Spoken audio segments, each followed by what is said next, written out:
Good evening. This is the Ridgewood Village Council special public meeting. The date is March 30th, 2023. The time is 7:30. Adequate notice of this meeting has been provided by a posting on the bulletin board in Village Hall, by mail to the Ridgewood News, the Record, and by submission to all persons entitled to same as provided by law of a schedule including the date and time of this meeting. Roll call. Deputy Mayor Perrin. Here. Councilmember Reynolds. Here. Councilmember Whites. Here. Councilmember Winograd. Here. Mayor Vagianis. Here. Will you all please join me in the flag salute? Pledge allegiance to the flag of the United States of America and to the republic for which it stands, one nation, under God, indivisible, with liberty and justice for all.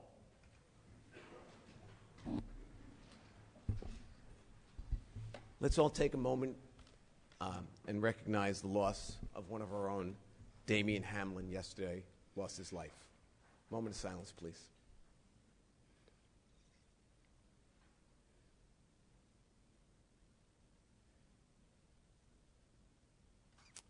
Thank you.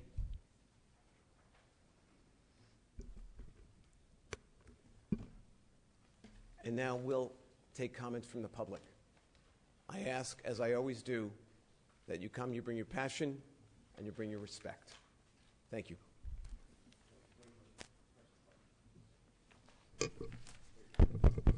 Good evening. Good evening, Council. My name is Mark McCart. I am the representative for the United Public Service Employees Union, and we have the privilege of representing most of the folks in this room. Good evening. I wanted to bring some of these folks so that you can see them and see the faces behind the people whose homes, whose paychecks, whose families will be affected directly by this budget because of the furloughs. These folks, like most of us, have all been hit with inflation. We have higher prices in the grocery store, higher prices at the gas pumps. Could I just ask you to speak directly into the microphone, please? Thank you. Certainly. But they've also seen a huge increase to their medical, as has Ridgewood. There was an increase in medical of 22%, and you both share the burden. Many of these folks now take home a smaller paycheck because of that increase. You are now asking them to take yet another hit, a triple whammy of losing a full week's pay this year. Imagine losing a full week's pay. How many of us can really afford that? I also want to remind you of the commitment you made to these people. They made a commitment to provide services to the residents. You, as a village, made a commitment to keep them employed for the full year, not a partial year, not if we happen to have the money. And basically what you're saying is, we ran out of money, folks, so we're going to have to make it come out of your pockets. That's just not fair. My local grocery store didn't cut the wages of the employees. My bagel store, my restaurants, they raised their prices. We all see it. I don't understand why in municipal government we think that the answer is to take the money out of the pockets of the employees rather than simply raising the money through the normal sources, the taxes. You also made a commitment to the citizens. The commitment was to provide services for a full year, not most of the year, not part of the year, the whole year. The amount of services that are going to be affected by this is almost all of them. If this was just about getting a dog license, that would be one thing. You can wait till Monday. You're talking about essential services. These folks worked through the pandemic because they're essential. You're talking about inspections, food inspections for the food trucks, for special events, fire inspections, contracting inspections. If you go, although the police will be there, civilians in the police station will not be there. So you will not be able to get a police report on those days. What about your water department? How do you furlough your water department? How do you furlough the water that happens to be going to other towns as well? You have shared services agreements that you are not really going to be able to uphold your commitment because these folks are going to be out on furloughs. What if we have one of our great summer storms and the trees come down or the roads are flooded? Who's going to come out and take care of all that stuff? Our guys aren't going to be here. So you have a commitment to the taxpayer as well, and if I was one of your residents, I would expect, I'd rather pay a little more in taxes than lose all these services. The other point is that you have to go through civil service, as Heather has pointed out to you guys. That is going to be a complicated process, and you're going to have to show that you've exhausted all other avenues. We know from the March 15th meeting that you haven't. There are things like keeping the administrator, not hiring in new people, putting off the Shedler property, small field versus large field, the trash cans. You can cobble together. Bob has made it clear, with a small increase in taxes and a little savings from here and a little bit savings from there. I think somebody agreed to give up their stipend, that you can make this happen with $1.75 additional to residents. I know, I'm out of time. Thank you so much. I'm going to ask you all tonight, for the cost of less than a cup of coffee, make a commitment to say no furloughs tonight. Thank you.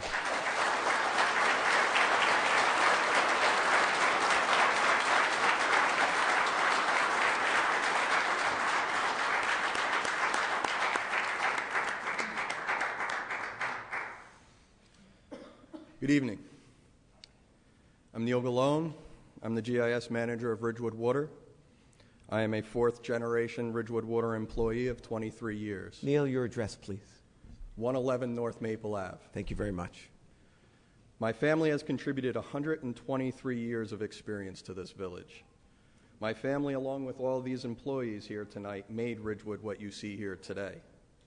The dream to have the best schools, parks, streets, events, businesses, and public services that people seek when they choose to raise their families in Ridgewood have become a reality because of those that live and work here. We have worked faithfully and sacrificed to make Ridgewood possible. I ask that this council remembers that employees have sacrificed along with you. We are required to work smarter, harder, longer, and for many of my years for less than what I took home the year before. At the budget meeting on February 24th, some of you council members proposed this 5-day furlough, taking 2% of my salary. I would like you to consider that it would take a Ridgewood household 97 years at $1.72 a month, the increase needed and required to avoid all furloughs, to match the contributions you are asking of me and everybody here. I am proud and want to continue to be proud of where I work. But tonight, I'm embarrassed. I'm embarrassed that I need to be here while working for a village that has the money available to avoid furloughs, but is choosing not to. I urge you to reconsider what you ask. Please look into areas in the village that may need help cleaning their finances. I expected you to stop by our offices to know us and what we do yourselves. See where there is a good return on investment. Use your business know-how to determine where new ideas need to be considered. As one of the leaders assigned to asset management within the water department, I know that in order to ensure continued success, you need to maintain and inspect your assets on a regular basis. This promotes longevity in your investments.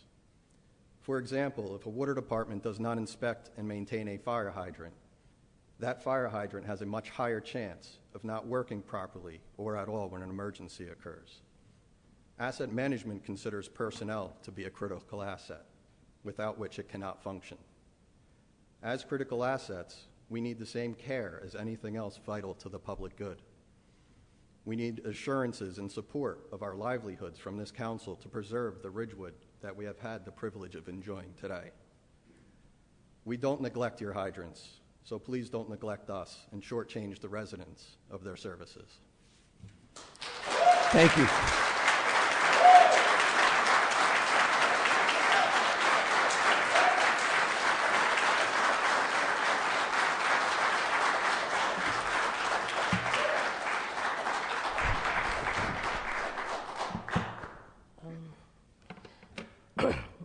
Susan Moran, 705 Kingsbridge Lane. I want to thank the council for giving me an opportunity to speak.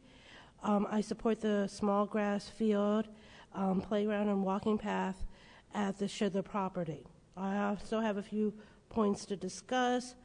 I would like to give the council a copy of a report from the Hohokus Police Department regarding a minor that was involved in an accident because the footbridge of Saddle River Road, Kingsbridge footbridge was closed. The minor was forced to take the Bogart Bridge and ended up having to go through East Saddle River Road through Hohokus and was hit by a car. Thankfully, the minor is okay, but this is it shows an example that the footbridge needs to be fixed. Otherwise, the next person might not be as lucky. The last village council was committed to fixing the footbridge. I want to make sure enough money is allocated in the to repair the footbridge now, because it's been closed for 3 years. The second point is I'm here to support the Ridgewood workers and the municipality workers as well. The beautification of trash cans downtown can be put on hold because it's not necessary if you're thinking about putting workers on furlough. Also, the Shedler property has an outside consultant that's going to cost the village hundreds of thousands of dollars, again, to circumvent SHPO, another waste of money when you're going to be considering to put these people on furlough, which is not fair to them. Anyway, how do I give the report to the people, to you guys? Heather? All right, thank you. Thank you, that's it. Thank you.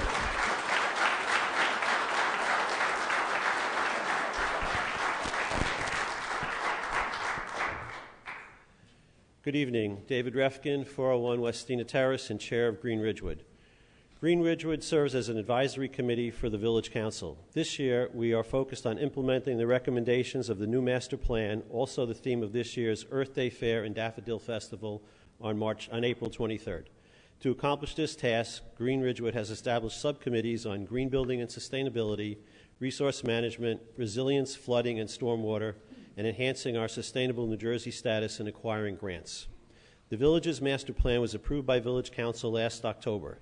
The plan has 214 recommendations focused on a broad range of issues related to land use, economic development, sustainability, open space and recreation, recycling, and other elements.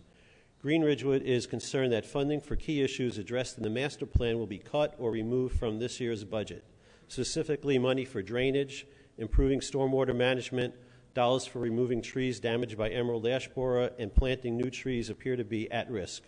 There are likely other cutbacks in the budget that could harm efforts to protect our environment and citizens. It is easy at times like these to take challenging long-term issues and simply kick the proverbial can down the road. However, our village and our society face challenges that demand effective planning and actions to protect residents. The master plan has recommendations related to flood resilience, adapting to flooding, improving air quality, including phasing in of EVs, actions to enhance the village's tree canopy, increase recycling, including public space recycling, composting, and other important initiatives that need funding. The village needs to increase funding for and improve its emergency management communications. As of last week, the village's emergency management plan was not on the village website, and evacuation routes are not identified for residents. We have seen the impact of Superstorm Sandy and other extreme weather events throughout the U.S. We need to be planning for future events where power is lost, flooding takes place, roads are closed, extreme heat occurs, and not just be reactive. We can't be sitting at meetings in this building when it's raining and be worried that our cars will get flooded or our fields and our homes will get severely damaged yet again. By adequately addressing the issues and providing funding for the master plan recommendations, we protect the health and safety of our citizens, maintain the value of our homes, and we can continue to enjoy this special village. There is one other issue to bring to Village Council's attention. While the members of Green Ridgewood have professional backgrounds in a broad range of fields and are passionate and have a passionate interest in the environment, we are not experts on the subject of artificial or natural turf. However, given the discussions surrounding the Shedler property, we should advise Village Council to diligently look at the health issues of artificial turf. There does appear to be a growing number of communities who are concerned about the health impacts of artificial turf, such as the city of Boston, which has banned artificial turf, and at least 2 states have bills pending in their legislatures to the same end. And recently, the EPA has dramatically decreased the acceptable levels of PFAS in water. These chemicals are used in the production of artificial turf, so we encourage Village Council to carefully examine the public health impacts of artificial turf. Thank you, and we look forward to working with Village Council and the Planning Board as we all work to implement the recommendations of the master plan. Thank you, David. Thank you.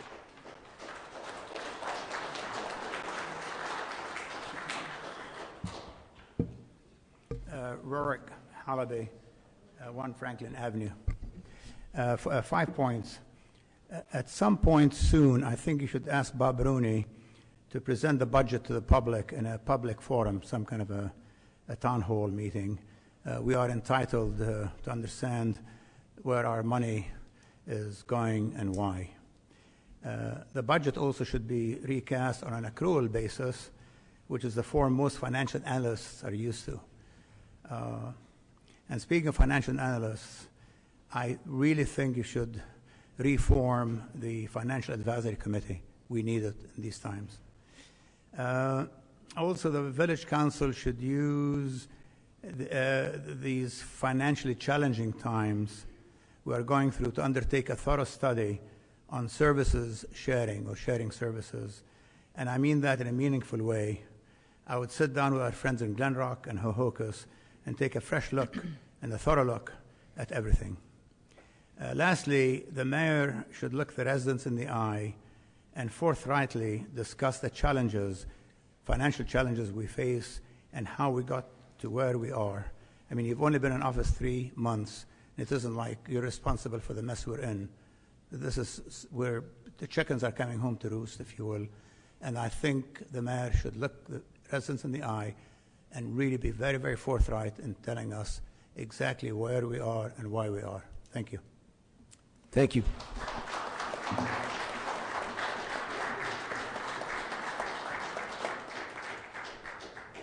Is there anyone else? Seeing no one, I'm going to close public comment. Thank you all for coming and speaking so respectfully. It is always appreciated. Is there anybody on Nope. Nobody? Don't have anybody. Okay. Thank you.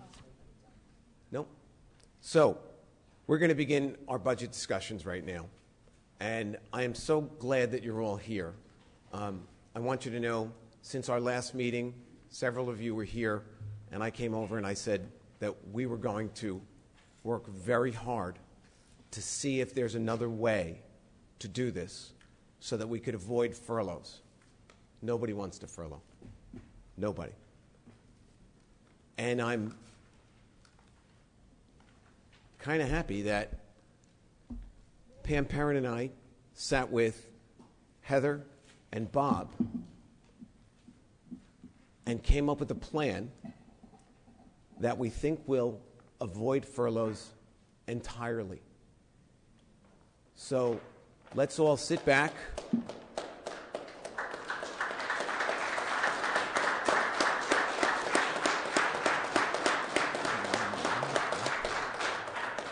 And by the way, this is what happens when we have a good and respectful dialogue.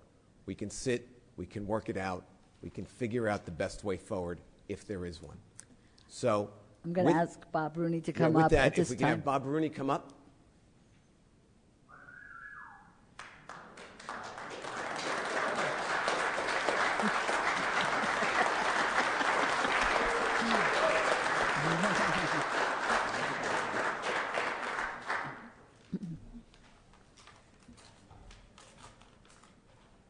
And Bob, help us find our way out of here. Okay. So you want to go through the I'm presentation? going to have you speak or into the want me to- microphone very close, okay, so people can hear you. Excuse me? Speak into the microphone. So you want me to solve the problem first and then go through the presentation? I think these people want to hear about the problem being solved, and then we can get into the detail of the rest of the budget. What do you think? Yeah? Okay. Let's do that. Okay. So our furloughs were worth about $250,000, rough numbers.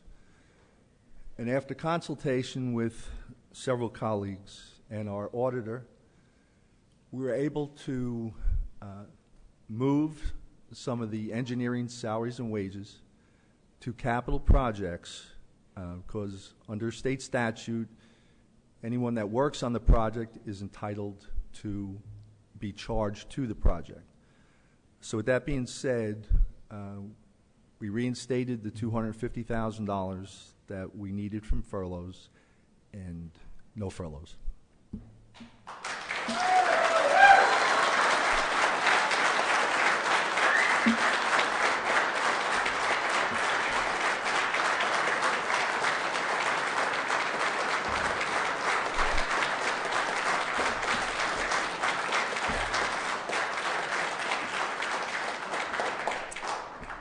want to tell you this was a long and difficult process. I want to thank Pam, Bob, and Heather, who worked diligently since the last time we were in this room to figure a way through this. And they worked very hard, and everything that was done was the right thing. It was, we believe, the right choice. The council has to vote on this to approve it. I got my fingers crossed, but it's looking good. So, Bob, without further ado, will you begin our budget process review? I will. Heather, you're Okay. up first. Okay, so this is a budget presentation. I do want to thank Bob Rooney and Mayor Bagionis and Deputy Mayor Perrin for their willingness to listen, and for Bob trying in any way possible to find a way that we did not need furloughs. It has been a long 3 weeks for all of us, and multiple budget meetings. And I just want to thank everyone and department directors and departments for being willing to give back money. We have a very, very tight budget. I just want to let you know that, all of you who are here tonight. So please be very careful with your spending, because we want to have enough money at the end of the year to be able to make transfers if necessary, budget transfers. So I just want to start by listing some accomplishments and highlights from 2022. The village had approximately a $2 million street resurfacing program. At the Shedler Park property, they installed irrigation and planted trees on the berm, awarded the contract to begin the final phase of restoration of the Zabriskie Shedler House. We recertified the village's community rating service rating with a lower rating of 6. This provides property owners in the village needing to purchase flood insurance a 20% premium discount. The Chief Financial Officer and Director of Ridgewood Water worked together to submit applications for funding of PFAS treatment projects through the iBank, saving financing costs. We maintained our Standard & Poor's AAA rating for bonds.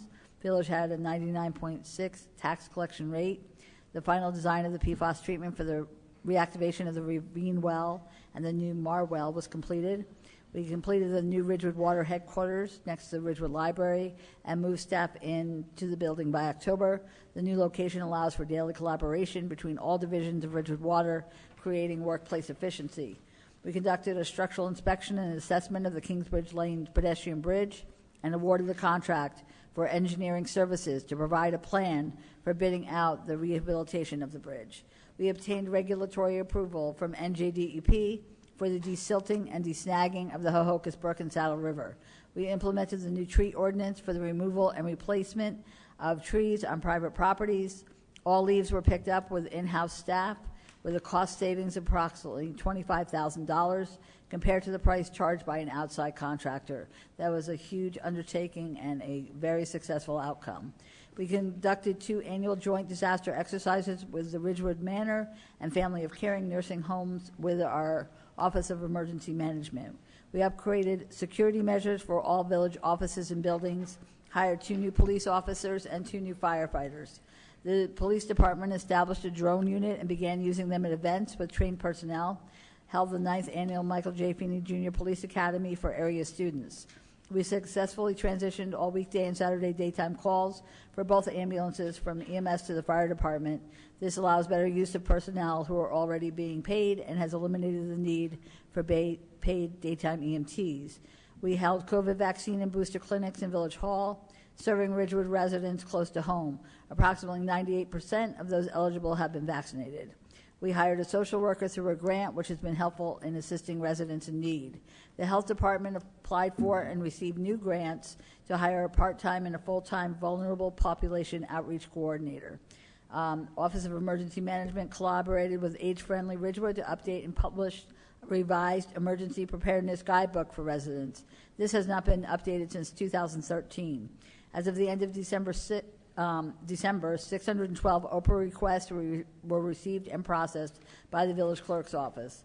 Liquid waste acceptance at the village water pollution control facility continues to make money for the village, approximately $200,000 annually. Emergency Services is the largest staff public safety agency in the village with the lowest public safety budget. as a result of their strong volunteer workforce, who donated over 15,000 hours to the village. We disposed of surplus vehicles and equipment through gov bids, bringing in revenue for the village. We oversaw the planting of many shade trees, including new trees in revitalized tree wells in the Central Business District. We removed and replaced ash trees due to the devastating effects of the emerald ash borer. Graden Pool was enjoyed by many residents. Summer Day Camp served 600 campers. This was the first full in-person day camp since 2019. We began use of the styrofoam densifier at the recycling center. We worked with restaurants regarding the placement of outdoor dining areas for their outdoor cafes. We removed and replaced ash trees because of the emerald ash borer. We reduced the amount of bulk pickup to 7 items, which has saved the village in disposal costs. We've completed installation of the new telephone system. Shared Services Municipal Court with Glenrock and Wyckoff continues to function well as we all share personnel. We began working on the replacement of lead water service lines in-house. We completed construction of the Passaic Valley Water Commission interconnection and pipeline project, which went live in August. Tree wells in the Central Business District for 2023 will continue to be revitalized. Viable ash trees will be treated on public lands for the emerald ash borer. New trees will be planted in various locations throughout the village. We award a contract for $2 million in 2023 paving projects for various village streets. We will continue working on the plan for the Shedler Park property with the State Historic Preservation Office to obtain approval for the driveway entrance, parking lots, field, walking path, restroom, and playground, which will move the project forward. We will complete the restoration of the Zabriskie Shedler House. We're bringing back the dining corrals and the pedestrian plaza in the Central Business District from June through early October. This will include entertainment, culturally themed weekends, and enjoyment for the entire family. We held a summer job fair to meet with candidates interested in summer employment in order to encourage additional candidates to apply for seasonal positions.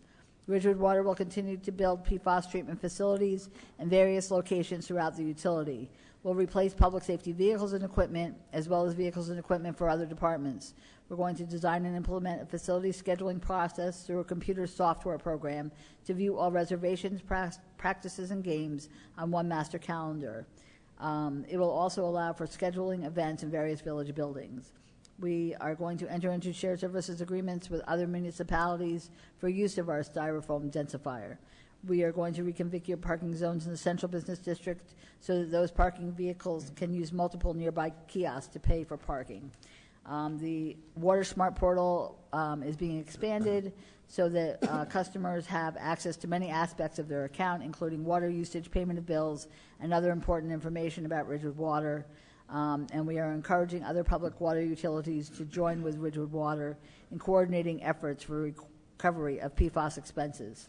I'll have Bob Rooney go through the budget process. So our budget process began in July when we sent out requests to our departments to complete their budget requests for 2023 by September. In October, we began several rounds of internal reviews that were held with the directors, and our objective was to provide the best possible numbers and alternatives to the Village Council. Our emphasis was on operating efficiencies as well as customer service improvements and investment in people, process, and technology. We then began our budget reviews with Village Council, which were designed to elevate the dialogue to include strategic planning as well as daily operations.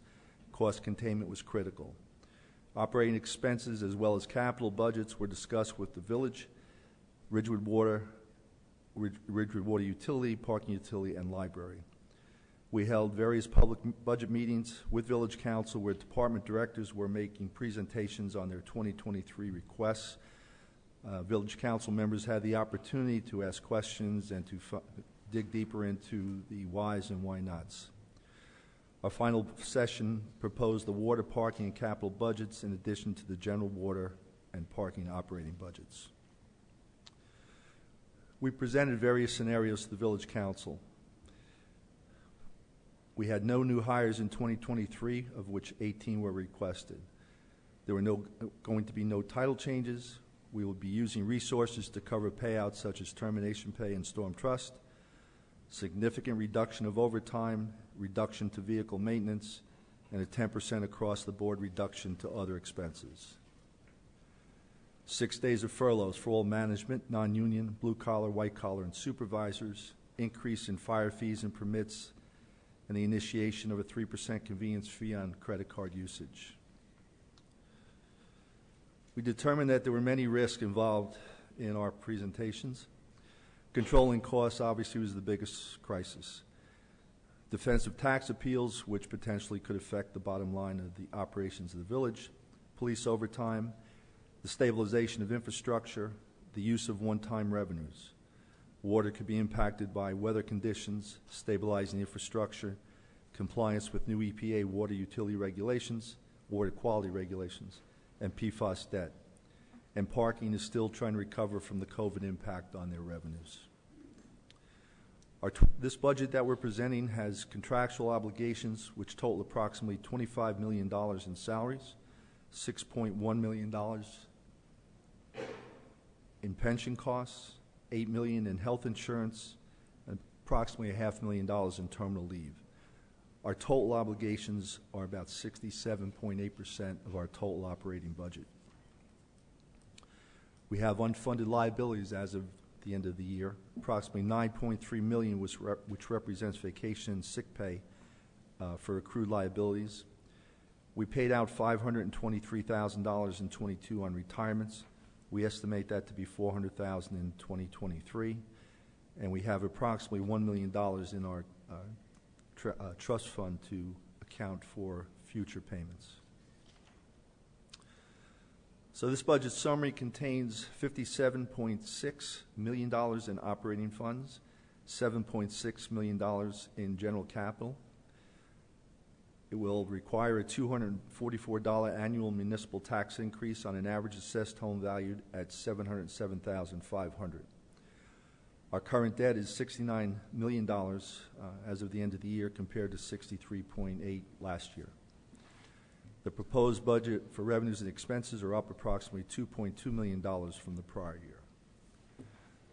So after talking with council members, talking internally, we've made some movement on what this budget will include.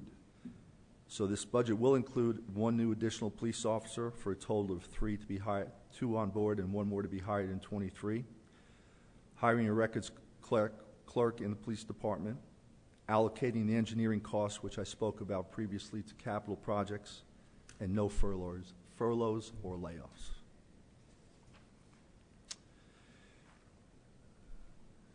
Our 2023 revenues.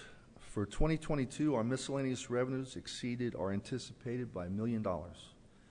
However, of that money, 2.6 represented American Recovery funding and is not available in 2023. We've optimized the use of revenues in surplus. We still maintain risks of trying to achieve revenue targets, of administrative fees in for our police side jobs that have grown significantly, but hopefully will stay at that level through the coming year. Graydon always has a risk because of weather. We do have several one-time revenues, which hopefully we'll be able to develop as we move through the next few years. And of course, we need to make certain that we minimize any tax appeals that could potentially affect the bottom line. So the budget being introduced tonight has appropriations of $57,658,000. It's supported by $4.5 million of surplus money, miscellaneous revenues of $11.6 million, receipts from delinquent taxes of $514,000, an amount to be raised by taxation of $41,073,199. That results in a tax on the average assessed value for a property owner of $707,500 to be $4,917, up from last year of $4,635. The municipal portion this year is $65.09, and the library portion is $4.40. The revenue changes compared to '22. Surplus anticipated is up approximately $250,000. Our local revenues, as they were realized against last year, we had success of local revenues being $634,000 in excess of what we anticipated, $97,000 more in state aid. Total revenues, as I said, were up about $1 million over last year, and the amount to be raised by taxation we realized $1.1 million as a result of continued tax collections of over 99%. The key revenue fluctuations of this year compared to last year: municipal courts up $66,000, interest and costs on taxes $44,000, interest on investments $271,000, ambulance billings of $75,000, fees and permits $125,000, recreation fees $99,000, energy receipts tax $97,000, police outside services of $300,000, and miscellaneous of $67,000. Our decreases for this year were grade and pool at $18,000, sewer discharge revenues of $40,000, and construction code of $39,000. We have a surplus balance of approximately $7 million. We are using $4.5 million in our budget. Of that $7 million, there is non-cash of $1.4 million, which represents the emergencies and deferred charges that were raised in the previous years for revenue shortfalls and any other deferred charges that we needed to put into the budget. So cash-wise, there's probably about a little over $5 million left. When I say left, available for use in the budget.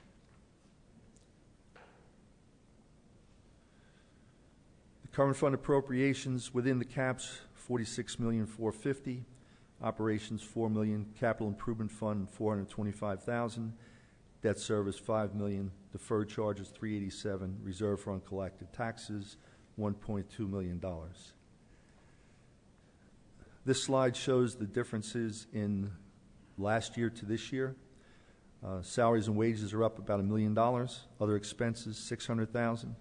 Benefits $732,000. Library $192,000. Interlocal agreements and other for $60,000.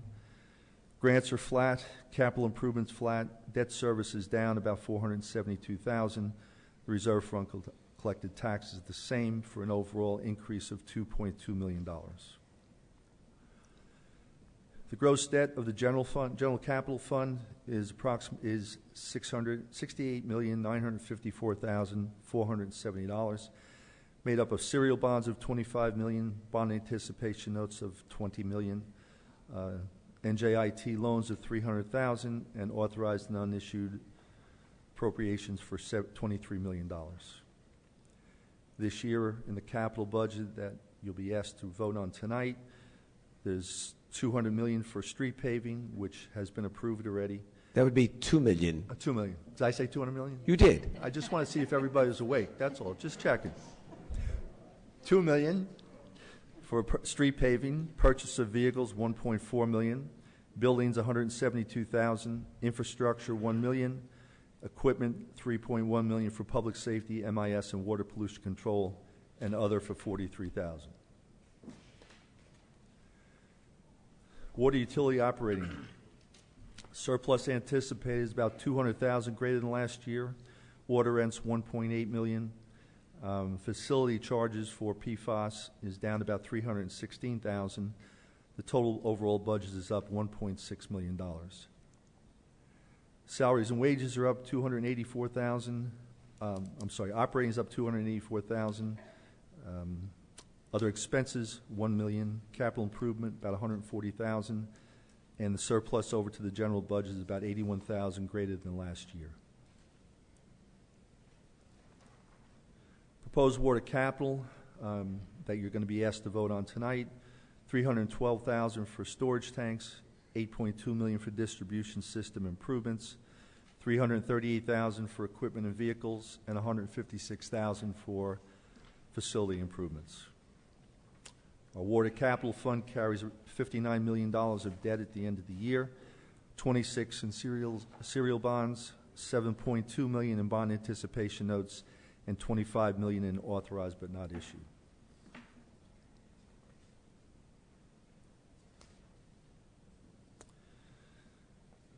Park utility operating, our surplus anticipated is slightly down from last year. Parking meter revenue up about $200,000, interest on investments slightly up, and the use of parking capital surplus of $35,000 to round out the budget at $2.5 million.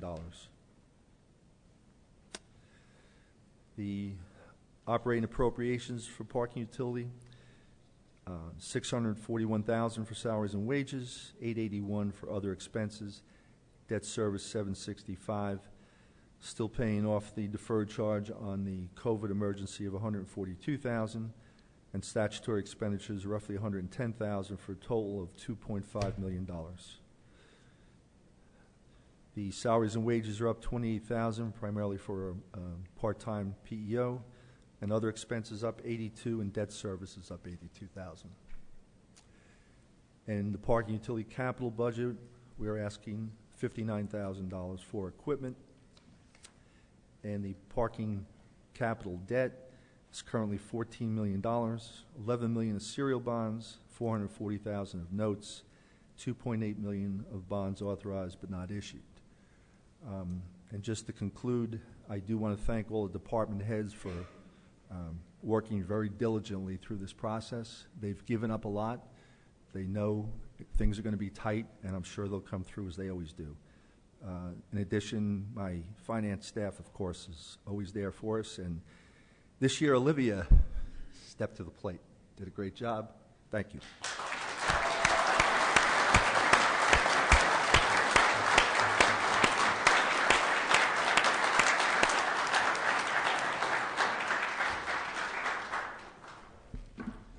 That ends the budget presentation. So at this time, that's the budget that's been presented, and I just need concurrence from the council that we can move forward with that budget. Can we say a couple of words? Maybe? By all means. Yeah. So first of all, thank you, Bob. Thank you, Heather. It's the right thing to do to avoid furloughs. We got to the right place in that regard. With that said, the budget is still unacceptable. I support it, but I'm not happy about it. By my numbers, we're raising debt by $6 million. We're raising the overall budget by $2.2 million. I know we didn't give the rate. I believe the tax rate that we're raising on our taxpayers is over 4.5%. That's not good. It's not acceptable long term. Again, not furloughing is the right thing to do, and that's the sort of lesser of two evils here. And while I support the budget, again, I'm not happy about it. I think going forward, what's incumbent upon this council is to start thinking, and incumbent upon our staff is to start thinking more strategically. There was $2.6 million cut from our budget this year by the loss of COVID money. I'm still at a loss as to why prior council administration did not do something different with that money so that we could have had a little more of a cushion this year. Obviously, 22% rising healthcare costs.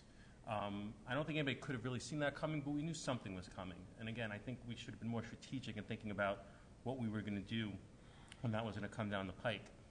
With that said, I know, Bob, during the budget process, you presented to us numbers of where similarly situated towns came out.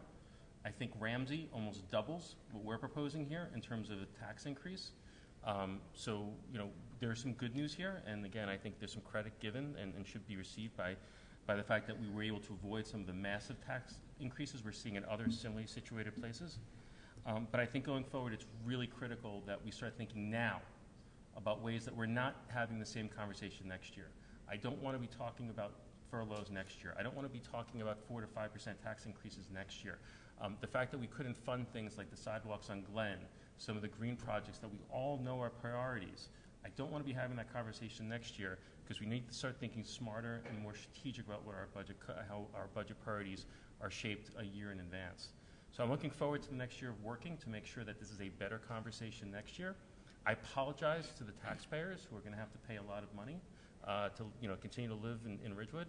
I'm thrilled that all the workers that are here tonight will not have to suffer through furloughs, which again was the right decision. And I don't mean to be a bit of a downer on this, but I think it's important to speak for those that are not in the room as well as those that are in the room. But again, Bob, thank you. Heather, thank you. Thank you all who showed up and had your voices heard on this topic. It meant a tremendous amount to, I think, all of us on the council and really shaped our thinking on it. And again, appreciate all the department heads as well who I know did work very hard to all do the right thing, which is indisputable here. Thank you, Evan. Anyone else? Yes. I'd like to thank Paul for his creativity in pushing everyone and saying, yeah, we've never done this before, but let's try it. Find out. And to get us to this point, in a bad situation, coming up with this solution is the best way to go. So I want to thank Paul for his creativity. Thank you, Pam. Anyone else? I'd like to speak. First of all, I'm thrilled. No furloughs. As everybody knows, I was for no furloughs right from day one.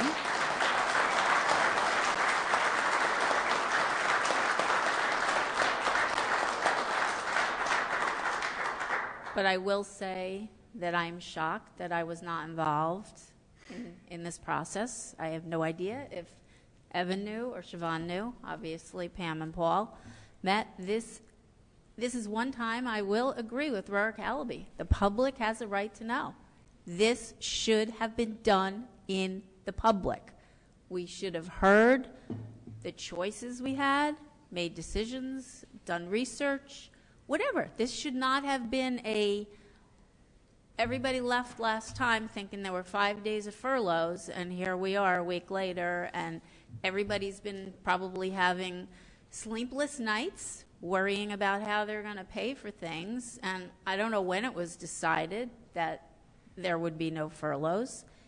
It's unacceptable that these things are being done in private. It is not the way this village council should work.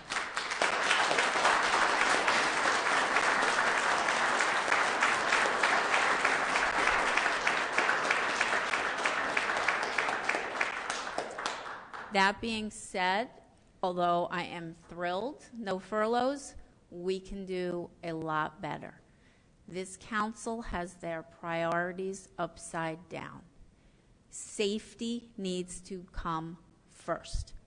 The sidewalks on West Glen have got to be in this budget.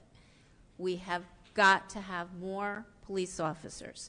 We all heard our chief of police answer my question. If we don't hire more police officers, are we putting our residents in harm's way? Without hesitation, the answer was absolutely. She wanted 5 more police officers. We gave her 1. Okay, the 2 that were already hired in January were not part of the 5 she wanted. We gave her 1. We are putting our residents in harm's way. We are putting our residents in harm's way by not putting any money towards West Glen sidewalks. We've taken away, I believe, all of the tree planting money. We've left the Central Business District tree planting money in, I think $43,000 to finish that project. We've left money in to remove the emerald ash, the trees that have been affected by the emerald ash borer, but we took out all new tree planting money. There apparently is money left over from last year, but the problem is we're not allowing anybody to be hired. We don't have anybody to plant the trees. We need to hire somebody at Parks. We need to keep Heather as village manager. That'll save $84,000 right there. We can hire a couple, we can figure out what is the most important. Do we hire one with that $84,000? A police officer is $30,000. How much would a Parks Department person be? We heard Tony Merlino speaking at the budget meetings. He needs another electrical inspector. He needs another clerk. Our building department is running on empty. People are waiting a month for permits. It's not right. Let's see, what else? Kingsbridge Lane, the footbridge. That we put $100,000 aside, I think, last year. We probably spent at least $40,000 on having an engineer look at it and say, yes, it can be repaired. Now we're waiting to come back to see how much it would cost. If we don't have enough money left from the $100,000, that is something we really need to do this year. That's a big safety issue. Stormwater management. We've taken all the money away from several areas. We left, I believe, $50,000 for Hope Street? Why did we leave it for Hope Street and take it away from everybody else? Doesn't everybody deserve not to have floods? You know, we really have to be better at prioritizing where our money goes. I think we need to forget about all the non-essential projects that are in the capital budget, take that money and reallocate it to things that are going to make our residents safer. And Shedler is not going to make anyone safer. We are in a bind this year. We need to take that money and put it into other things that are going to give us safety, clean air, clean water. It's just, you know, so I cannot support this budget, although I do support no furloughs. We have our priorities messed up with everything else, and I cannot support this. Thank you, Lorraine. Can I respond? I don't want to go before anybody else wants to speak, but I did. By all means. I did want to say something too, but you can go with the response. Sure. Oh. I mean, so with all due respect, in terms of the transparency, for anyone that watched the hours upon hours upon hours of public meetings, all of the options were discussed. We asked questions about what the furloughs would cost us, what our options were around that. I'm personally happy that the mayor and deputy mayor took some leadership and, you know, directed, and gave some steer to Bob and Heather in terms of what we thought we would want. But the idea that there was no transparency here, again, unless you were not paying attention to the hours upon hours of those meetings, I respectfully disagree with my friend Lorraine. Did you know before tonight that there would be no furloughs? Lorraine, I didn't cut you off. I would like you to answer that question. The Because other you did piece- know. That's why you won't answer it. You're not going to lie. The other piece that I just find very difficult to understand is, you know, it's really easy to sit up here and throw out a wish list of all the things we want. I agree with everything you said about things that we should have. But like we said during those meetings, and how much do you want taxes to go up? You know, 4.5%. Nobody likes it, but we're willing to do it because it's a rough year. 6%, 8%? You want to do 12% for all the things that we want? The idea is at the end of the day, when you take this job, you're taking this job to make hard decisions. And that means having to prioritize things over other things that are all deserving of our attention. I agree we should do all of those things, but we can't raise taxes by 12% or 15%, which is what all of that would have cost had you added all of that up. I also don't like the fact that we're conflating capital budget with operating budget. For anyone that sat through any of the meetings, Shedler would not have saved this money in the operating budget. Shedler does not affect what we're able to pay our employees. It goes into capital. And the idea that we're going to conflate these issues in order to make a political point, to me, it's just disingenuous and it's wrong. It's really great politics. It's really bad government when we do things like that and we try to confuse people in order to make a political point. Everybody wanted to keep taxes low. Everybody wanted to avoid furloughs. Shedler and the trash cans were not going to affect a dime of that because it goes into the capital budget. So when it comes to things like transparency, when it comes to things like getting the basic facts right, we are citizens better than what we're doing right now. Thank you, Evan. Siobhan? Sure. I'm going to go back to the positive and say that I'm thrilled that there are no furloughs, and I'm incredibly grateful to the CFO, who personally I've probably driven you crazy with all my questions. I'm so grateful for your time. Heather, I'm grateful for the time and all the effort you put into this budget process. I know it's not easy. Because the public watches this, and I do think there is some conflation, some issues, some points. I don't want to pretend that I know everything here. I'm like 80 days new. I did do all my due diligence. I went over everything. I reviewed a lot of creative options with different members, talked to every member of this council individually about specific issues. The COVID relief was a little concerning. I just want to make sure that Ridgewood received 2 injections of $1.3 million, and that's federal money, and that came into us, and we did not have to spend that until 2024. And I'm not here to judge prior councils because I'm imagining every budget is pretty awful. But last year, we took both injections in the same year and reduced the budget and made it softer by the tune of $2.6 million. So the roughness that you saw was because we had no federal relief. And I think that's very important. I'm not here to second guess the usage of it last year, but it's important. I also think that I really applaud everybody for coming to this room, and when you have a conversation within the community, there's always two sides to it. And I do agree it's becoming increasingly hard to keep people aging in place as we continue to increase taxes. I think everybody understands that we have a goal and an obligation to ensure lower taxes. I think we did, all 5 of us, because we are a team, guys, the best that we could with this. A couple takeaways that I think we can talk about. I do think the budget process as a newcomer was too short. On the 8th, when we got a very unattractive increase, I think it was close to 6%, this council moved to extend the process and continue the conversation, which I think hopefully we all 5 agree was the right thing to do. I'm hoping next year we don't make it as tight, because the more we have the meetings, the better they are. And I also think that the village is going to need to, with trees and everything, need to get real about exploring alternate sources of revenue, right? We need to think about things like that, sharing services. And I don't know how this works, but I'd like to see more of a budget review. If it's effectively April now and the new budget starts in July, we need to, when the new one gets discussed, have a little status check of where we are. We need to see, rather than start, we could do it in shorter buckets. But personally, I'm thrilled for our staff. I'm very grateful for all their hard work. And this is a good place to be. I know not everybody's happy, and I don't think it's about that, but I think everybody's safe and our employees are respected, and I think that's a good thing. Thanks, Siobhan. I just want to say that, again, I appreciate everyone's respectful dialogue. I told you that we were going to work on this before the next budget meeting. We worked very, very hard.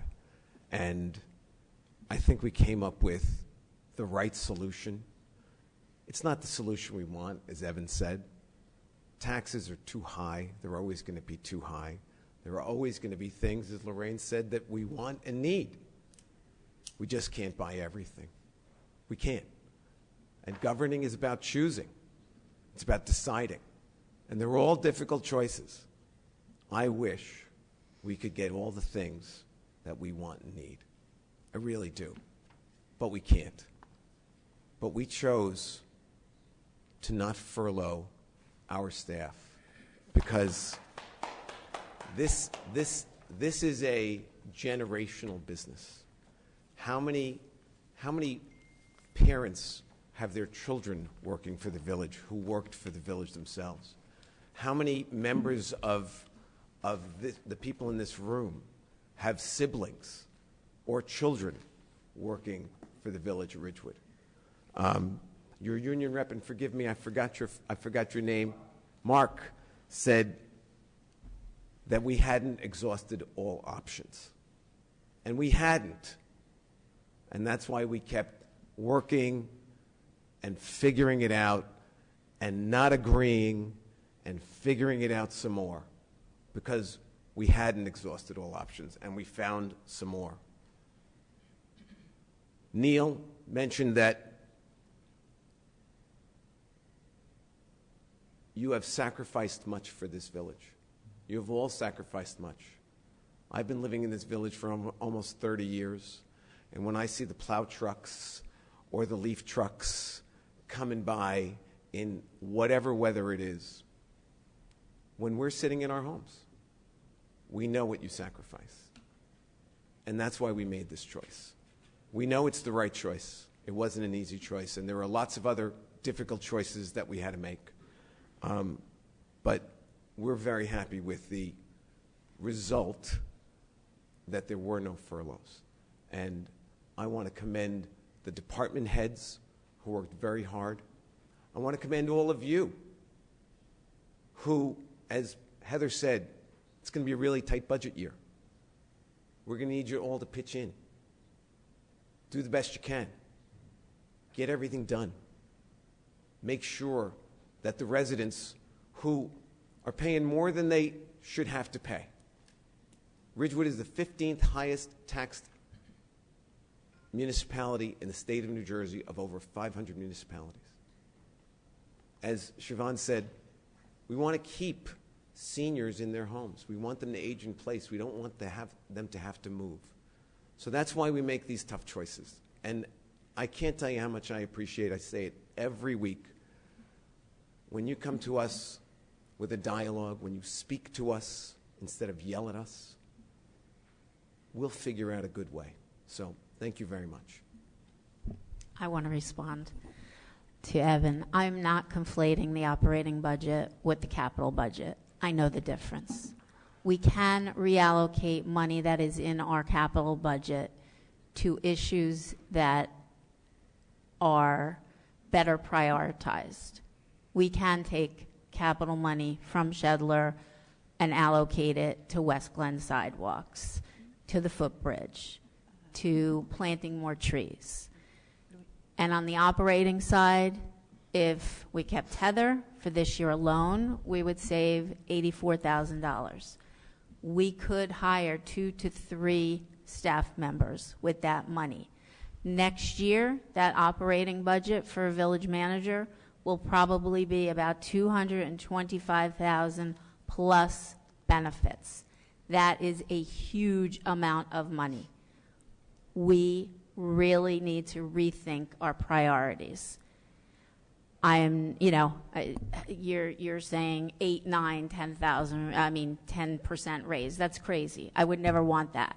We need to keep it as low as we can, but with priority on safety, health, our residents, stormwater management, flooding. I'm sorry, but I don't believe that a field is more important than safe sidewalks.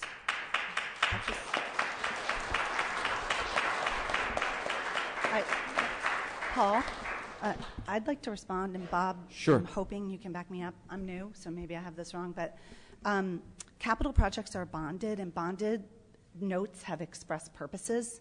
We couldn't take a bond of one of the 12 from Shedler and shift it to something such as a sidewalk. It's capital with express purpose as per the bond ordinance, correct? The only way you could do that is by another ordinance to reappropriate the money from one to another. So you'd have to cancel yeah. one ordinance, what's balance left, and then you'd have to reappropriate to another ordinance to do that. And would you have to pay the 5% again on the new bond? Yes. So just because a lot of people with the budget, I think this is an opportunity. I learned a lot. Maybe everybody knows this. So capital is very different than the operating budget, and they run in parallel. And I use some examples. So, for example, when we hire a police officer, that comes out of operating. But there are things that we buy to keep police safe and allow them to do the job. Radios, tasers, those are all out of capital. So they go with certain things hand in hand. Graydon. We have Graydon, we have employees, we have lifeguards, and then we do things like we buy a rowboat or a pump. The rowboat or the pump comes out of capital. So there's synergies between the two of them. With respect to capital, a lot of the Shedler discussion, I just feel it's prior council, but prior to me getting here, $7 million had been allocated to the project. So that's a big allocation across 12 bonds. It's expressly for the purpose of building a park. Right off the bat, when you go to a bond, you pay 5%. If anybody, you should be a bond counselor. It looks like a really good job, and we pay those transactions fee. What I'm upset about the capital is that we still have a residual $1.98 million left over from the prior bonds that have been sitting there. The community's been paying that, and there's been no improvement. There's no movement on the house. There's no movement on the field. We can't let people believe that we could take money that was expressly matched for this. We also have those bonds matching grants in some senses, and move it to some other purpose halfway across town. So capital is inherently different, and I'm hoping that makes sense. And it's not when we reshuffle it, it requires a new ordinance and another 5% off the top, which is a bad idea financially, and it's a bad idea for the project. It just makes capital cash kind of fluid, and we wouldn't want to do that. We would never want to take public safety money like radios. Radios are a big source of capital for us, and move them to something like sidewalks. We can't do that. It's not responsible. Thank you, Siobhan. Heather? No, I'm sorry. I have more questions. Sure. Bob, so can you just elaborate on that? If we took the $1.9 million that we had allocated for Shedler in the capital budget, let's just say we took $1 million out of it to reallocate it to safety, high priority safety issues. So you would cancel the $1 million out of Shedler. You'd reappropriate to whatever projects you want to use. And basically, you're going through a new ordinance again. You're starting from scratch. So you'd have your 5% down payment. The rest would be funded. Now, the only difference here is you have to look at each ordinance because some are funded, some are not. So that determines how you proceed down the road as to how you finance it, whether you have to issue debt for it, bonds, or whether they've been issued already. Personally, I don't know. I don't remember the balance that we have for Shedler. But basically, to answer your question, cancel, reappropriate, down payment, start from scratch. So if there is, because I saw a chart one time, it said there's 1.9 left in Shedler. Are you saying that some of that could be reallocated without having to spend the extra 5% if it hasn't already been, I forget the term you used? So if it's, let's say it's funded by bonds, okay, and you cancel it, that money can go directly to some other use without a 5% down payment because it's completely funded. The 5% down payment basically is saying you cover the cost for issuance. They go hand in hand. So if it's completely funded, though, and again, I don't know if it is, I doubt it, but probably have short-term debt against it, and that's not completely funded, you can move it to another project. Do you think any of that 1.9 is fully funded? I have no idea. I don't think it is, but I have no idea. Okay. And then, so in this year's budget, there's still, I'm assuming, an additional $500,000 to put into Shedler? Yes. So that has not been bonded. No. We could use that $500,000 and put it into other capital projects if we wanted to. If you don't want to put it to Shedler, you can elect to put it someplace else. I will say this, though. There's been conversation. We presented this several times to the council members and went through a process of eliminating, because we started at $18 million, if I'm not mistaken, to get it down to the $7.5 million that I recommended. So we eliminated a lot of things. We determined that they were not priority. Some we determined are priority.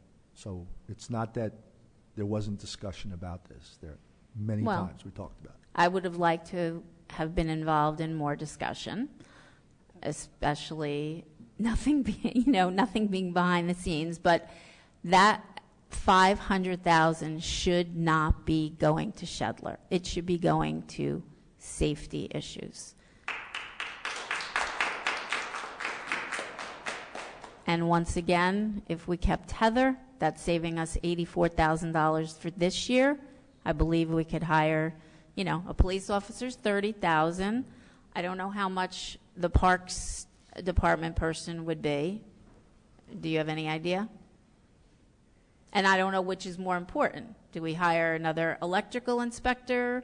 Do we hire a Parks Department? Do we hire an engineer? But at least we would have the opportunity to be able to choose if we had that $84,000 in the operating budget. And then next year, like I said, it would save us $225 plus benefits.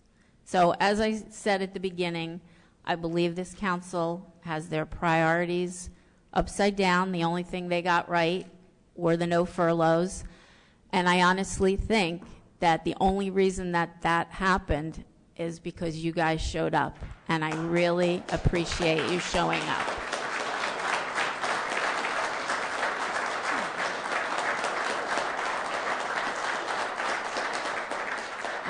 I think if your physical presence was not here at the last meeting, we'd be sitting here with 5 furlough days. So I really do appreciate you coming here. Thank you. Thank you, Lorraine. Heather? Oh, sorry, one last thing. Can you, I want, it's a consent agenda for the 3. We need to take off the general capital off the consent agenda. Thank you. Okay. So resolutions. Hold on one sec. Let me just grab them. So the following resolutions, number 23-119 and 23-121, will be adopted on a consent agenda with one vote by the village council. They will be read by title only. Approve temporary water capital budget and approve temporary parking capital budget. May I have a motion? So moved. Second? Second. Perrin? Yes. Reynolds? Yes. Whites? Yes. Winograd? Yes. And Vagianos? Yes. Okay. Then resolution number 23-120 will be read in full. Whereas NJAC 5:30-4.4b requires the Village of Ridgewood to adopt a temporary capital budget when there is a desire to approve capital projects prior to adopting the permanent capital budget. Whereas the Village of Ridgewood desires to constitute the 2023 temporary capital budget for the project titled below, now therefore be it resolved by the Village Council of the Village of Ridgewood and the County of Bergen that the following 2023 temporary capital budget be made and that a certified copy of this resolution be transmitted to the Chief Financial Officer for his or her records. Village of Ridgewood 2023 temporary capital budget, method of financing, project, various capital, appropriation $5,771,914, capital improvement fund $288,590, bonds and notes $5,483,318. May I have a motion? So moved. And a second? Second. Perrin? To the extent this could be read as appropriating funds for an artificial turf field, I reserve my right to vote on that at the time that contracts are awarded, but I approve this measure. Reynolds? No. Whites? Yes. Winograd? Yes. And Vagianos? Yes. Okay. The following resolution, number 23-122, will also be read in full. Hold on one sec.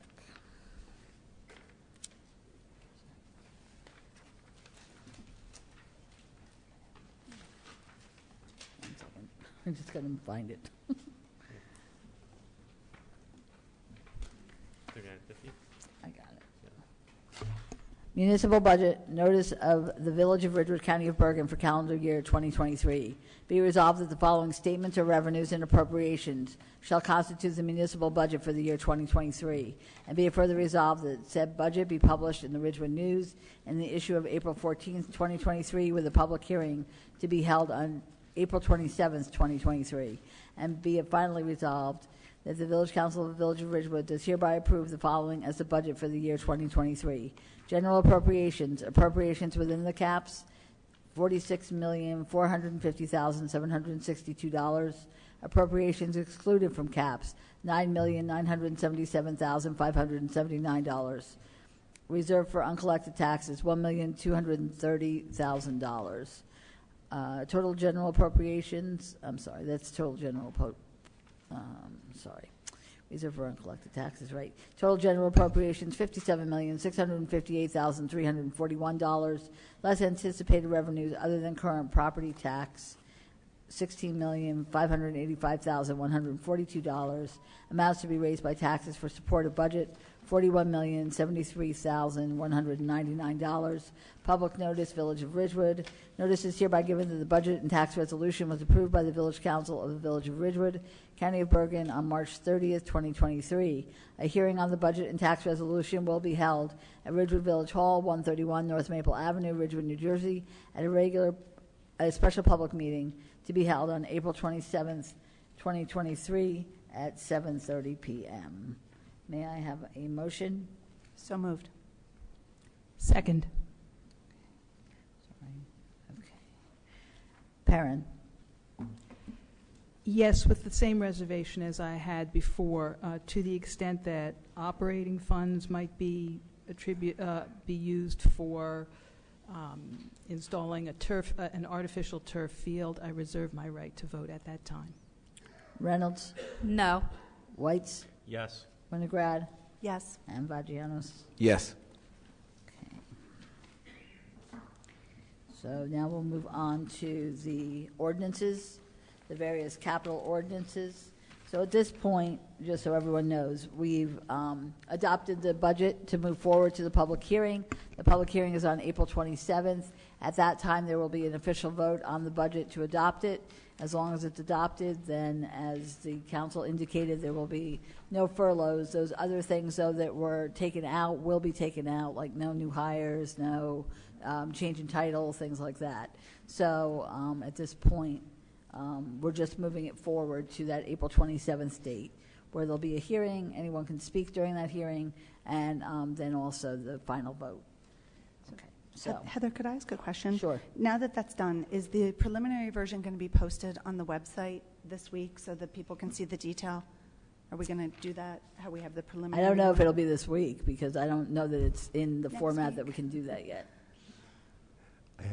Once I get the state budget, which should be by the end of next week, Okay. I'll put it on the website. Okay, cool. And then also, there's a budget summary that appears in the newspaper, Yeah. and then it indicates when and where the public hearing is being held.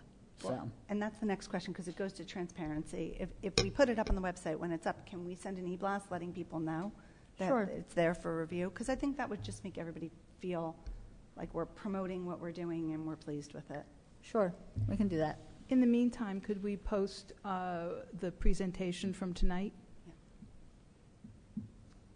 Yeah, that's fine with me. It's public record. Sure. Okay, so ordinances. I move the first reading of ordinance 3950. Need a second? Second. Perrin, Yes. Reynolds, Yes. Whites, Yes. Winograd, Yes. and Vagianos. Yes. So ordered. Will the clerk please read ordinance 3950 by title? A water utility bond ordinance providing for various water utility improvements in and by the Village of Ridgewood in the County of Bergen, New Jersey, appropriating $8,996,000 therefore, and authorizing the issuance of $8,546,000 bonds or notes of the village to finance part of the cost thereof. I move that ordinance 3950 be adopted on first reading and that April 27th, 2023 be fixed as the date for the hearing thereon. I second the motion. Perrin, Yes. Reynolds, Yes. Whites, Yes. Winograd, Yes. and Vagianos. Yes. I move the first reading of ordinance 3951. Need a second? Second. Perrin, With the same reservation that I mentioned before, yes, to the extent that municipal capital may be used to install an artificial turf field, I reserve my right to vote against that. Reynolds, No. Whites, Yes. Winograd, Yes. and Vagianos. Yes. So ordered. Will the clerk please read ordinance 3951 by title? Bond ordinance providing for various capital improvements in and by the Village of Ridgewood in the County of Bergen, New Jersey, appropriating $5,732,774 therefore, and authorizing the issuance of $5,446,135 bonds or notes of the village to finance part of the cost thereof. I move that ordinance 3951 be adopted on the first reading and that April 27th, 2023 be fixed as the date for the hearing thereon. I second the motion. Perrin, Yes. Reynolds, No. Whites, Yes. Winograd, Yes. and Vagianos. Yes. I move the first reading of ordinance 3952. A second? Okay. Perrin, Yes. Reynolds, No. I want to say something, though. There are 169,000 approximate users on our website. Last year, there were approximately 262,000 sessions, and there were approximately 20 complaints. That's like, what did I figure it out? 1/10,000th of 1%. We are going to be bonding almost $40,000 for a creation of a new website that 20 people complained about last year. We've got to do better with our money. This is ridiculous. So no. okay. So I'd like to add that we've heard repeatedly, especially during COVID, that the website's slow response yields public safety issues. The police website is still down. We need to take one of the things that during the discussion of reducing staff and all that is that we need to invest in our digital infrastructure so citizens have a better understanding of what's going on. We need to do it to incentivize. We'll sell more trees. We will keep people safer. It's a public safety issue, and we have heard repeatedly about the website. I think our staff does a very good job, but last week, everybody up on this dais, 31 emails were not able to receive anything. That's part of our website infrastructure. We need to, in thinking outside of the box, we're moving towards a digital platform. The Board of Ed communicates effectively. We need more of a digital presence. We do. And this is money that's necessary. It's been repeatedly said. We need to make sure that public safety is addressed on our website and that people in our community understand what's going on. We haven't sent out an e-notice. We haven't self-promoted. We haven't let people know what we're doing here. And there are safety issues by having an antiquated old website. There's just no doubt. Ridgewood needs to get on board with the digital age, and I think this is money well spent. I think it supports our staff, and I think it supports our first responders. Whites? Yes.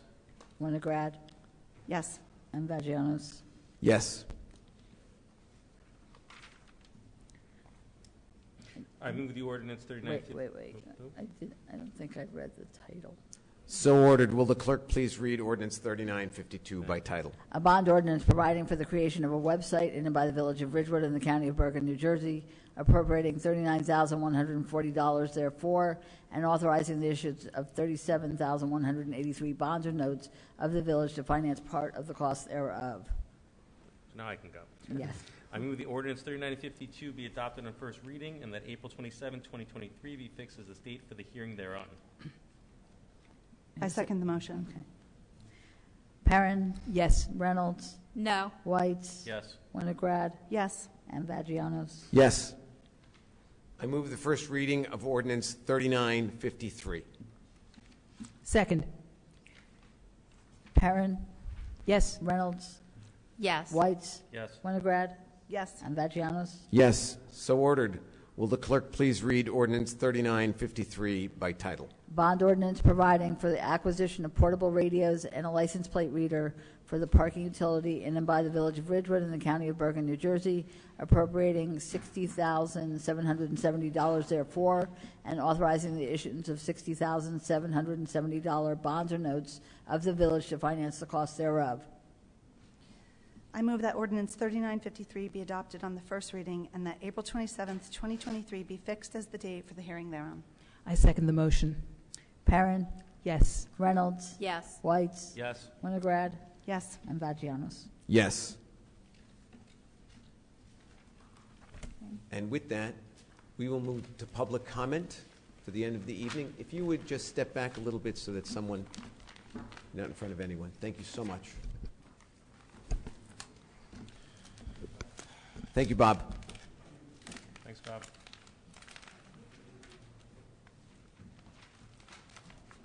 Cynthia O'Keefe, 542 West Saddle River Road.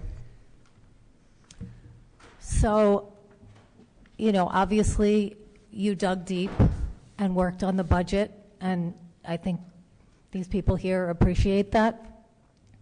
And I'd like you to dig deep and think about Shedler and the families. And I've heard you say 3 times or 4 times that you reserve the right to vote on a regulation field. That's artificial, and I've stood here week after week to tell you that we use well water, and the PFAS and the toxic, hazardous, dangerous chemicals that could kill us, could give us cancer, and other things are going to go into our water system, into the groundwater. I may be only one person, and you may have all these baseball families or people who want to play lacrosse or soccer or whatever the sport is of, the moment. But I am a human being, and I deserve your respect and consideration, and so do the families that have young children and older people who live in our neighborhood. You are going to decimate this land. If you go by, and I walk down the street every single day, and I'm not here to be a disruptor, I'm here to make an impassioned plea to all of you to dig deep into your moral compass and find the same genuine care for human life that you are extending to other people. We deserve that. It is not fair to say, well, they're the redheaded stepchildren and they're going to get nothing. We are human beings and we deserve this. It is absolutely unacceptable if you're going to. We've given you this opportunity. You worked in 2017 to put together a plan for a small field. Why do you need a regulation turf field? I don't understand it. Maybe I missed the memo. I don't understand why this is so important. You could have a walking path. You could make it beautiful. You could make it safe. There are children that play in the road. Just today I went out with the dogs and I was walking, and there are 2 cars coming down the road, and I think I mentioned this last week, that there are 11 feet if cars are parked on both sides of the street. Now, you can finagle any which way you want and say, no, you can't park on that side. You know people are going to do it. When there are games and people, they do it in school parking lots to pick up their children. This will be a nightmare. Some kid is going to run into the road and get hit by a car, and all of you will say, oh, well, how come we didn't do this or that? We're asking for a nice park. All of the neighbors have come here week after week to support a grass field, a walking path, keep it civilized. The fact that you want to make it a sports complex and have regulation turf and artificial turf, and I'm here week after week telling you that we're using well water, what do you expect us to do? Are we just sitting ducks and we're going to just expect to get cancer someday? It's not fair. So I would like you to dig as deep as you can that you did for these people to do the same for us. Thank you very much. Thank you. Excuse me, sir, if you could step back just a couple of steps so that the person at the microphone... Sorry, but I'm in the way. I'm sorry. I appreciate it. Thank you so much. I apologize. It's all right. Hi, Mark McCart again, UPSEU. I want to say thank you, Bob. Nice work. Thank you, Heather. Thank you, Council. I know they appreciate it. You made the right choice. We appreciate that. We really do. Thank you, Mark. Yes. Come on. 5 minutes? Yes. State your name and address for the record, please. Sure. My name is Niti Mistry, and I live at 416 Colwell Court. I'm here to discuss the Glen Ave sidewalk project. I'm disappointed in this council's decision to remove the funding for its completion from the budget. A quick overview of Glen. It's a county road that drives like a highway, especially when you're going downhill with low visibility. The most dangerous stretch is the stretch I'm talking about today. Has no sidewalks. It has no shoulders. People walk on curbs. They balance on the curb. One side of the curb is the road. The other side, you fall into a creek. It's super dangerous, and this is the only way some of the residents can get to the train station, if they want to walk to town, to the library, to Vetsfield. It's the only way. It's an absolute nightmare, and I witness near misses on a daily basis. I sent you guys some pictures already, but I have dozens and dozens more. I can send one every day if you want. I would kindly request all of you take a walk down Glen, starting from North Monroe, and walk down towards Oak Street, and let me know how safe you feel. Let me know if you'd feel comfortable walking with your children, your grandchildren, your dogs, and tell me what you think, because that's what the residents do on a daily basis. A safe, walkable road on Glen has never existed, and just as we're on the brink of making that happen, this council, or a majority of this council, decided that safety was not a big enough priority. We were lucky to have the support of previous councils. Mayors Hache and Knudsen had very different types of support within the community. You know how that is with politics. Some people love people, hate people. They had very different types of support, yet they both made it a priority and understood how hazardous that road was and tried to make progress.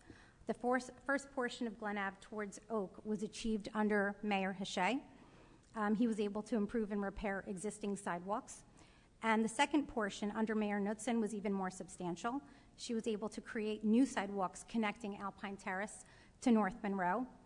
Why is that a big deal? It actually connected families that have been disconnected forever because they just didn't have sidewalks. It wasn't safe to walk. Now I have the pleasure of seeing new faces in the community that were always separated by a dangerous road. We see walkers, joggers, moms and dads with strollers, and new puppies getting walked. This final most important portion of Glen Ave could be the accomplishment of this council if you let it happen. If this project is completed, you could say, hey, guess what? We finally connected all of the east and west side of Ridgewood for the first time ever for pedestrians. And to those who feel this project isn't important enough because there aren't enough pedestrians to make it worthwhile, to them I say, well, duh. Why do you think there aren't that many pedestrians? There are no sidewalks. Some have commented, well, there are other sections of Ridgewood without sidewalks. Okay, to that I respond, are they county roads? Do you have plans ready to go? Have the residents already been promised sidewalks? If so, let's take care of that too. If not, let's get working on that. But for now, this project is ready to go, more ready than any other project, including Shedler. Lastly, my request for Glen Ave sidewalk, my request is for the Glen Ave sidewalk project to be put back on the budget as a high priority item. I would ask that you take other items out that don't pertain to safety this year. A couple of suggestions that have been made to me. Why not issue a bond for the sidewalk and amortize it over 20 years? If you're issuing a bond for the website, why not for the sidewalk? If another point, if Shedler is realistically going to take a lot of time to be approved, then let's reallocate those dollars while you wait and make Ridgewood safer. And finally, do parts of the project, just so there's some progress. So the families and children that live on the streets can be proud of where they live and safely walk to town. Finally, I'm so happy to hear there's no furloughs, and I appreciate the effort it took to make that happen. Now let's take that same energy and creativity and make Glen Ave safer, restore the footbridge, address stormwater management, and protect our trees. And if I have time, I want to quickly say something about Shedler because I really feel for that woman that just spoke. I'm going to admit something. A couple of weeks ago, I didn't know anything about Shedler. I don't even know where it is. I still have never seen Shedler. And I know a lot of residents are like me. They have no idea because they're not in the neighborhood and they have no skin in the game. They're not part of the sports machine that exists in Ridgewood. And I don't think most residents would want their tax dollars if they had a choice to prioritize where their money goes.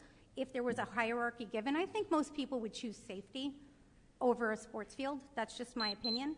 And also, again, like I said, I have no skin in the game, but I would request to please defer to the residents of the Shedler neighborhood because they're the ones that have to deal with everything that comes up, the good, the bad, the ugly. And she's so concerned about the ugly, and I feel really bad for her. I wouldn't want someone coming into my neighborhood and building something enormous that I wasn't comfortable with. So please, whatever you do, that final approval, please don't do it without the blessing of that neighborhood. Because Thank you very much. Thank you.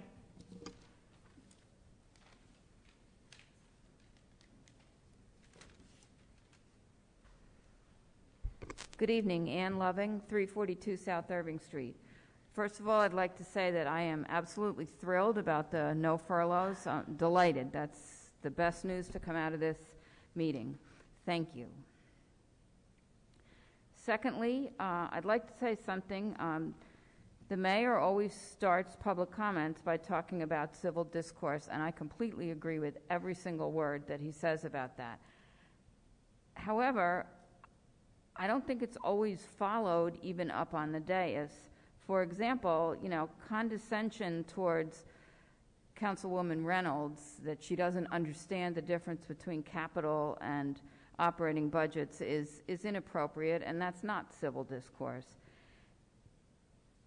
Another thing I'd like to say is that in follow up to what somebody else was talking about, we learned, thanks to Councilwoman Reynolds, that $500,000 could go to sidewalks and it could go to the bridge. So that's a no-brainer, in my opinion.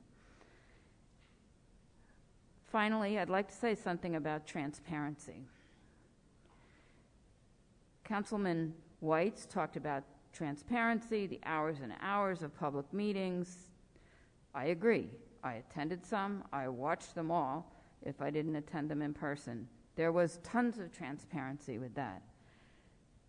But the transparency of all those hours and hours of public meetings is completely negated when there are behind-the-scenes meetings that one of the 5 of you is excluded from. And we learned tonight that apparently this is what happened with the furlough, that one council member found out about it tonight, and the rest of you already knew. This is the second time in 3 months since we had the reorganization in January that one council member was left out of a very critical activity, which was, in the other case, being the decision to approach the village manager and ask her to step down. These appear to be violations of the Open Public Meetings Act. Regarding the one with the village manager, I spoke to NJFOG, and they confirmed it.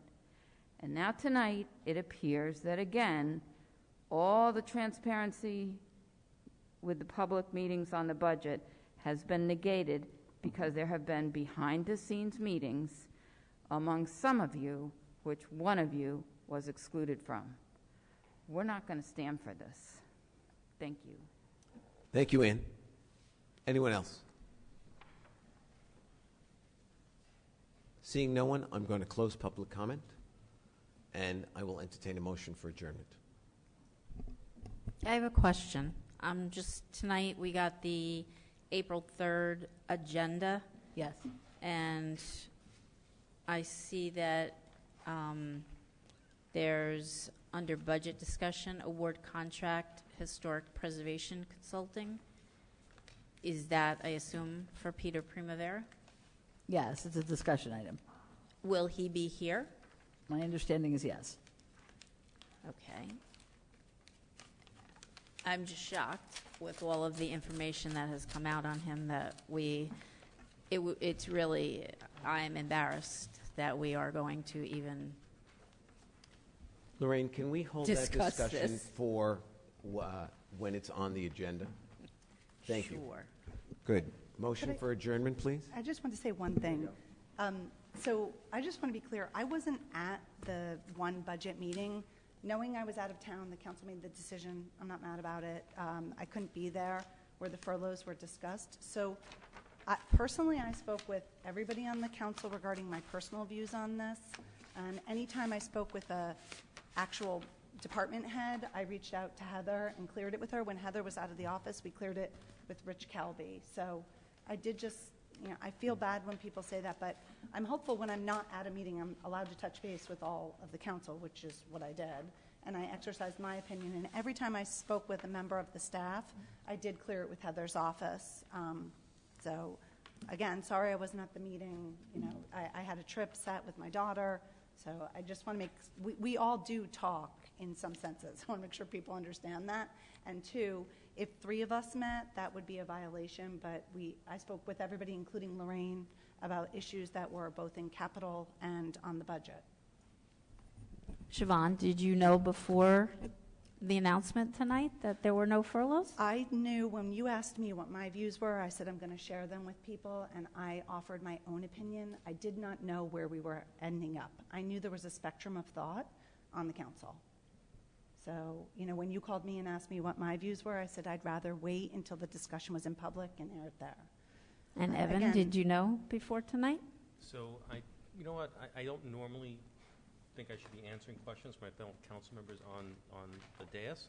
I will say my answer is exactly as Siobhan. I expressed my opinion to those folks who take my phone call on this dais, that I would prefer not to have had, not to have furloughs. And I was pleased tonight when that was what we were presented by Bob. I think we have our answer. And a motion for adjournment. So moved. Is there a second? I have a second. Second? All in favor? Aye. Anyone opposed? Okay, thank you.